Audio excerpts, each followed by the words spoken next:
1 अप्रैल से व्यक्तिगत income tax के नियमों में बड़े बदलाव प्रभावी होंगे, जिसका असर साल 2026-27 के लिए इनकम टैक्स रिटर्न में दिखाई देगा। नई टैक्स व्यवस्था चुनने वाले व्यक्तियों के लिए टैक्स फ्री आय की सीमा 7 लाख रुपए से बढ़ाकर 12 लाख रुपए कर दी गई है। वित्त विधेयक 2025 के अनुसार 12 लाख रुपए तक की आय वाले व्यक्तियों को अब इनकम टैक्स देने की जरूरत नहीं होगी।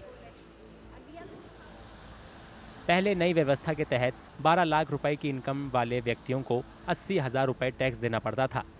अब वेतनभोगी व्यक्तियों को भी 75,000 रुपए की मानक कटौती मिलेगी, जिससे वित्त वर्ष 2025-26 के लिए टैक्स फ्री इनकम सीमा प्रभावी रूप से 12,75,000 रुपए हो जाएगी।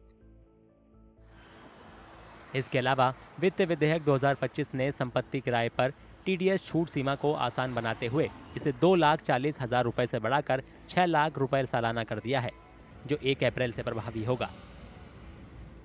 Now there is a change in the law which says in case the payment is more than 50,000 rupees per month, then you need to deduct tax, and if it is less than 50,000 rupees, you need not deduct tax. So one way, if I look at 50,000 per month, it becomes 6 lakh rupees. So up to 6 lakh rupees I need not deduct. But one need to be very careful that there should not be any month where the tax rent payable is more than 50,000 rupees. Rajya Sabha ने 27 मार्च को वित्त विधेयक 2025 को 35 सरकारी संशोधनों के साथ लोकसभा को लौटा दिया, जिसमें ऑनलाइन विज्ञापनों पर 6% डिजिटल टैक्स को खत्म करना भी शामिल है। इसके साथ ही 2025-26 का बजट सेशन खत्म हो गया, जो 1 फरवरी से शुरू हुआ था। लोकसभा ने 25 मार्च को वित्त विधेयक पारित किया था।